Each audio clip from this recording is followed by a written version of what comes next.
خدمت در صف قواهای مسلح کشور در برابر قرض فرزندی و ایمانی و وجدانی همزمان برای هر یک جوانمرد با ننگ و ناموس مکتب بزرگ حیات منصوب می‌یابد. زیرا محض در دوره خدمت عسکری آنها ماهیت مفهوم وطن، دولت، ملت، وطنداری، ارزش‌های ملی و خویشتن‌شناسی را درک نموده سبق دلیری و شجاعت و صداقت را می‌آموزند. ارتش ملی جمهوری تاجیکستان که بعد صاحب استقلال گردیدن وطنمان تأسیس و به یگان زمینه مادی و تکنیکی تکامل یافت از امتحان سنگین تاریخ گذشته است. امروز آن قادر است که امنیت دولت، تمامیت ارضی، دخل ناپذیری مرز و بوم، استقلال وطن ملی ما را تامین سازد. محض با درک همین مسئولیت وطنداری جوانان ولایت مختار کوهستان بدخشان اختیاراً به صف حامیان وطن حاضر شده در تامین حمایت مرز و بوم دیار اجدادی و مقدسات ملی سهم بارز می‌گذارند. مراتب دهم است که ولایت مختار کوهستان بدخشان نخستین شده نقشه دعوت به صف قواهای مسلح کشور را در روز یکم دعوت پورا اجرا می‌کند. چنین نتیجه بازگوی وطن دوستی و وطن پرست، دلیر و شجاع و با ننگ و عار بودن جوانان این منطقه بلندکوی کشور میباشد.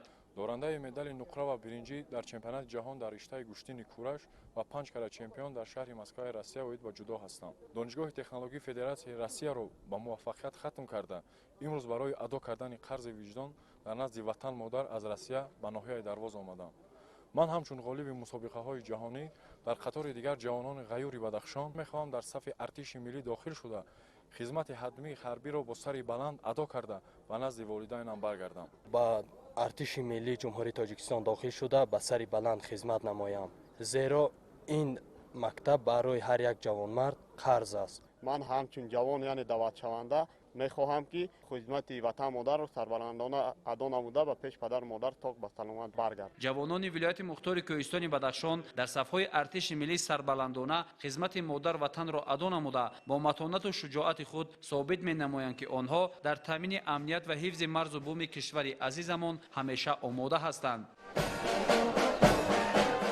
ما جوانان ناحیه درواز با چشم خود می‌بینیم که با غمخوری اساسگذار صلح و وحدت ملی پیشوای ملت پرزیدنت جمهوری تاجیکستان محترم امامعلی رحمان چنین دیدبانگاه‌های حاضر زمان با تمام شرایط معاصر در اختیار افسران و سربازان قرار دادند. پس چرا ما قرض وجدانی خود را در ردیف دیگر جوانان مملکت ادا نکنیم؟ زیرا خدمت حربی برای هر یک جوان حتمی و شرف بزرگ وطنداری است. در شهر خاروق با مناسبت گسیل جوانان به صف ارتش ملی جمع تنتنوی روز دعوت شونده با شکوه و شهامت خاصه برگزار گردید. این نوبت نیز مراسم ادانه با راهپیمایی عمومی با اشتراک نمایندگان کسب و کار گوناگون از میدان غلبه تا نزد تئاتر ولایتی شهر خاروق آغاز گردید. در مراسم سفربرکنی جوان پسران شهر و ناحیه‌های ولایت به خدمت مادر وطن، سابقه‌داران مهنت و پدر و مادران جوانان وطن دوست دیار با شعار و آوازهای ترنم کننده آرمان‌های اجدادی و گرامی داشت ارزش‌های والای انسانی صداقت به این خاک و سرزمین اشتراک نمودند.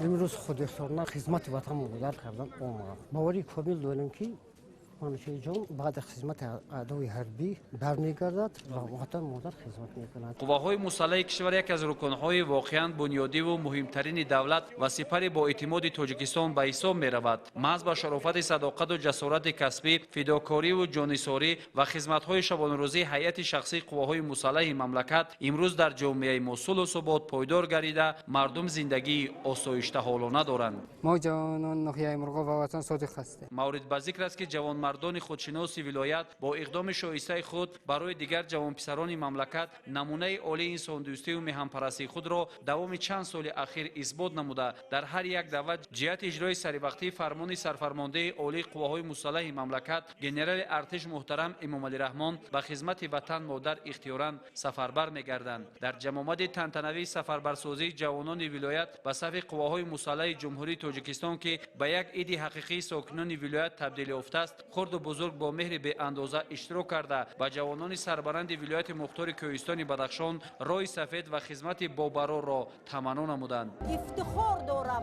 از دلیری و جسوری فرزندان خودم.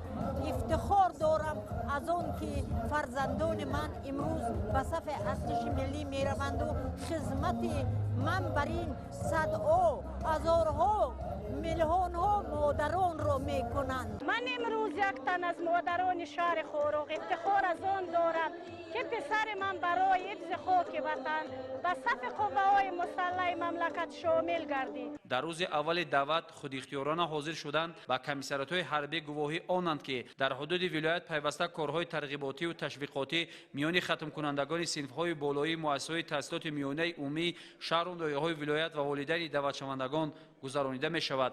ما جوانان نوعی روشقلا همیشه آماده خدمت خلق و وطن خود آماده ایم.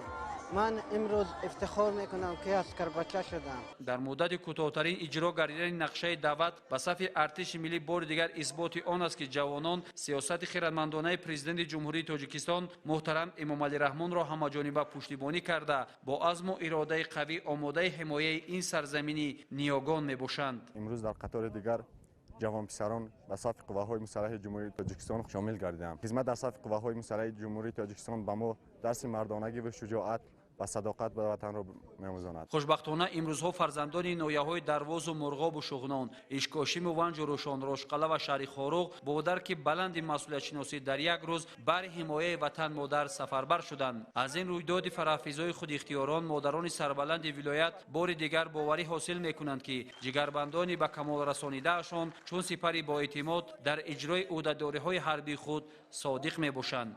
مادر دعوت شونده سلیمانوف مویز میباشم.